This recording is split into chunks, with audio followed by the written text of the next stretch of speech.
अक्सर हम जीवन को केवल बाहरी उपलब्धियों, धन, प्रसिद्धि के तराजू में तोलते हैं, लेकिन क्या आपने कभी सोचा है कि इन सब से परे हमारे अस्तित्व का असली सार क्या है? यहाँ पर आध्यात्म का महत्व सामने आता है। जब हम अपनी मन, बुद्धि, इंद्रियों के परे अपने आप को जानने की कोशिश करते हैं तो इसे कहते हैं आत्म साक्षात्कार करना, यानी कि हम अपने अंदर झांक रहे हैं। आध्यात्म को समझने के लिए पहले हमें यह समझना होगा कि सिर्फ मंदिर में घंटियां बजाना, दिया बत्ती करना, आध्यात्मिक अनुष्ठान करना, यह आध्यात्म नहीं है। जो लोग यह कर रहे हैं और समझते हैं कि वो आध्यात्मिक हैं, तो मैं इसे सही नहीं मानूंगी, क्योंकि आध्यात्म का मतलब है आत्मा और परमात्मा के संबंध को समझना, जो हमें सारे असली स्वभाव आत्मा की पहचान कराता है। यह हमारे भीतर की वह खोज है जो हमें हमारे असली स्वभाव आत्मा की पहचान कराता है। जब एक व्यक्ति इस आत्म ज्ञान को प्राप्त करता है तो उसका दृष्टिकोण, उसका व्यवहार और उसका स्वभाव समाज के प्रति भी बदलने लगता है। समाज में आध्यात्म के प्रभाव को हम कई स्तरों पर देख सकते हैं। व्यक्तिगत स्तर पर, जैसा कि हम जानते हैं कि भगवत गीता में श्री कृष्ण ने कहा है कि हर जीव के अंदर मेरी पराशक्ति है, यानी कि कृष्ण की जो शक्तियां हैं वो सभी जीव के अंदर हैं। फिर आपका प्रश्न आएगा कि फिर कुछ लोग बुरा कर्म क्यों करते हैं, जबकि जीव के अंदर ईश्वर की शक्ति है तो वह अच्छे कर्म क्यों नहीं करता? तो इस पर मैं कहना चाहूंगी कि भगवत गीता में यहाँ पर यह भी लिखा है कि पराशक्ति को चलायमान करना पड़ता है। उसके लिए भगवत गीता में कुछ टेक्निक्स भी बताई हैं, ध्यान करने का तरीका है या कर्म करने का तरीका है। जब हम पराशक्ति को गतिशील कर लेते हैं तो हम आत्म साक्षात्कार की तरफ बढ़ते हैं, क्योंकि हम अपनी आत्मा को जानना स्टार्ट करते हैं और यह पाते हैं कि हमारी आत्मा परमात्मा से कनेक्टेड है। वहाँ कोई ऊपर एक बड़ी शक्ति है और हमारे अंदर कोई छोटी शक्ति है। तो सभी जीवों में वह शक्ति है, तो हम कोर से कहीं ना कहीं एक हुए। जब हम अपने आप में बदलाव लाने लगते हैं तो हमारे व्यक्तिगत स्तर पर हमारे अंदर जो चेंजेस आते हैं वह आते हैं अहंकार, द्वेष, भौतिक इच्छाएं, इन सब से हम ऊपर उठने लगते हैं और अपने अस्तित्व को, अपने जीवन के उद्देश्य को समझने लगते हैं। यह आत्मज्ञान उसे जीवन के हर मोड़ पर शांत, संतुलित और सकारात्मक रखने में मदद करता है। जब हम खुद व्यक्तिगत स्तर पर बदल गए तो हम अपने परिवार और संबंधों में जो हमारे आसपास लोग रह रहे हैं उनको भी हम वही देंगे जो हमारे अंदर है। जब मेरा घड़ा अगर प्रेम, करुणा से भरा होगा तो मैं वही दूसरों को भी दे पाऊंगी। अन्यथा पहले जब हम आध्यात्म को नहीं समझ रहे थे तब तक हम लोग अंदर से खाली थे, क्योंकि हम ईश्वर की पराशक्ति को नहीं समझ रहे थे। हम यह नहीं समझ रहे थे कि हम कोर से एक हैं और बाहर जो हमारी इंद्रियां हैं, मन है, बुद्धि है, जो हमसे करवा रही थी, उन्हीं के डिपेंड रहकर हम अपने संबंधों को संभालने की कोशिश कर रहे थे। इससे आप समाज के अंदर कई साइंटिफिकली भी अगर हम समझना चाहें कि हम कोर से एक कैसे हैं, तो साइंस ये प्रूफ करती है कि हर चीज एटम से बनी है और एटम के अंदर हैं इलेक्ट्रॉन्स। इलेक्ट्रॉन्स तरंग के फॉर्म में चलते हैं, ट्रैवल जब करते हैं तो वो तरंग के फॉर्म में करते हैं। तो इसका मतलब है कि हम कहीं ना कहीं एनर्जी हैं और ऊपर भी कॉस्मिक एनर्जी है, यह भी साइंस बताती है। तो ये जब हम सब एनर्जी ही हैं तो कोर से हम सब एक ही हैं। आध्यात्म के माध्यम से व्यक्ति यह समझने लगता है कि हम कोर से एक हैं, क्योंकि भगवत गीता का अगर पर्सपेक्टिव देखते हैं तो वहां पर भी भगवत गीता में कृष्ण ने कहा है कि मुझे ना तो मारा जा सकता है, ना मुझे काटा जा सकता है, ना मुझे जलाया जा सकता है, ना मेरा कोई अंत है, ना कोई मेरी शुरुआत है।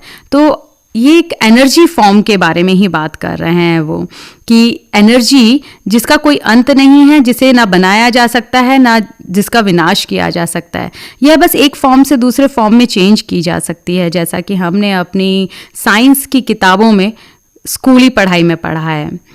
जब हम कोर से अपने आप को एक समझने लगते हैं तो सामाजिक स्तर पर भी हम चेंजेस करने लगते हैं। जब व्यक्ति अपनी आत्मा के वास्तविक स्वरूप को पहचानता है तो उसमें सेवा और परोपकार की भावना प्रबल होती है।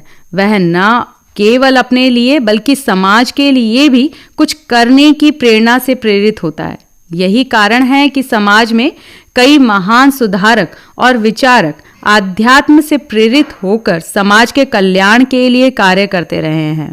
नैतिकता और मूल्यों का संचार भी आध्यात्म के माध्यम से जीवों में होता है। आध्यात्म हमें सिखाता है कि सच्चाई, अहिंसा और न्याय का पालन करना केवल आदर्श नहीं बल्कि जीवन का आधार होना चाहिए। यह नैतिक मूल्यों में एक ऐसा समाज बनाने में मदद करते हैं जहां विश्वास, सहयोग और एकता हो। अब एक पल के लिए सोचिए कि यदि हम सभी अपने भीतर की इस आत्मिक शक्ति को जागृत कर लें तो हमारा समाज कितना शांति और समृद्धि से भरा होगा। हमारे भीतर के संघर्ष और बाहरी हिंसा का अंत हो जाएगा और हम एक ऐसे समाज की स्थापना करेंगे जहां हमें प्रेरणा, करुणा, यह अस्तित्व ही जीवन का मूल मंत्र होगा। आध्यात्म का यह मार्ग हर किसी के लिए खुला है। यह केवल साधु संतों या विचारकों के लिए नहीं है, यह हम सभी के लिए है। यदि हम इसका अनुसरण करें तो न केवल हमारा जीवन बल्कि हमारा समाज और यह पूरा संसार एक स्वर्ग बन सकता है।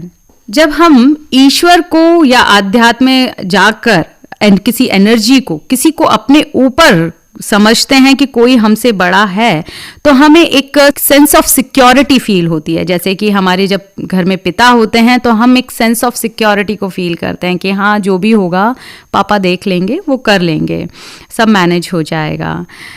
तो इसी तरीके से जब हम अपने ऊपर किसी एनर्जी को मानते हैं तो हम एक सेंस ऑफ सिक्योरिटी को फील करते हैं और जो भी हम कर्म करते हैं और यह सोचते हैं कि जो भी होगा वो अच्छा होगा, एक होप होती है हमें, एक पॉजिटिव एनर्जी होती है। और जब इंसान में होप होती है तो वह व्यक्ति आसमान की ऊंचाइयों को छूने में कसर नहीं छोड़ता। जैसे कि हमारे पिताजी या हमसे जो बुजुर्ग हमारे हैं, घर के बड़े, जब वो हमारे ऊपर अपना हाथ रखते हैं, आशीर्वाद देते हैं, तो हमें यह रियलाइज होता है कि हाँ, अब मैं कुछ भी कर सकता हूँ, कुछ भी करने की कैपेबिलिटी मुझ में है। आध्यात्म लोगों के जीवन में सकारात्मक मानसिकता को बढ़ावा देती है, जो कि व्यक्तिगत और सामूहिक विकास में मदद करती है। इन सब के माध्यम से आध्यात्मिकता न केवल व्यक्ति के जीवन को समृद्ध बनाती है बल्कि समाज में सकारात्मक बदलाव लाने में भी महत्वपूर्ण भूमिका निभाती है। सामाजिक एकता बढ़ाती है, भाईचारा बढ़ाती है, मानसिक तनाव को कम करती है। अंत में मैं आध्यात्म को बढ़ावा देते हुए कहना चाहूंगी कि आध्यात्म का मूल उद्देश्य हमें यह समझाना है कि हम केवल यह शरीर नहीं है, हम उससे कहीं अधिक हैं। हम आत्मा हैं, एक असीम, शाश्वत और दिव्य चेतना का अंश हैं। जब एक व्यक्ति इस बात को समझता है तो उसे उसके जीवन का दृष्टिकोण बदल जाता है, उसकी प्राथमिकताएं बदल जाती हैं। और जब ऐसे विचारों का प्रसार समाज में होता है तो पूरे समाज का व्यवहार भी बदलने लगता है। हम देख सकते हैं कि जिन समाजों में आध्यात्म का महत्व दिया जाता है वहां लोग एक दूसरे का अधिक सम्मान करते हैं, वे अधिक सहयोगी होते हैं और उनके जीवन में संतुलन और शांति होती है। उदाहरण के लिए, जब लोग अपने भीतर की चेतना से जुड़ते हैं तो वे अहंकार, द्वेष और नकारात्मकता से ऊपर उठ जाते हैं। वे समझने लगते हैं कि हर व्यक्ति का मूल एक ही है, वह आत्मा जो सभी में समान रूप से विद्यमान है। इस समझ से करुणा, सहनशीलता और प्रेम का जन्म होता है, जो समाज के विकास के लिए अत्यंत आवश्यक है। आध्यात्म का सबसे बड़ा योगदान यह है कि यह हमें अपने भीतर झांकने की प्रेरणा देता है। यह हमें सिखाता है कि बाहर की समस्याओं का हल भीतर से शुरू होता है। अगर हम व्यक्ति पहले अपने मन, विचारों और भावनाओं को सुधार लें तो समाज में अपराध, हिंसा और अशांति का शाश्वत स्वतः ही अंत हो जाएगा। दुनिया के कई महान नेताओं और सुधारकों ने इसी आंतरिक ज्ञान से प्रेरित होकर अपने समाज में परिवर्तन लाए हैं। चाहे वह महात्मा गांधी हों, स्वामी विवेकानंद हों या नेल्सन मंडेला हों, इन सभी ने आध्यात्म की गहराई को समझा और उसे अपने जीवन में अपनाया। अब अगर हम अपने समाज को एक सशक्त, एकजुट, शांति, समृद्ध बनाना चाहते हैं तो आध्यात्म को केवल एक व्यक्तिगत अभ्यास न समझकर इसे सामूहिक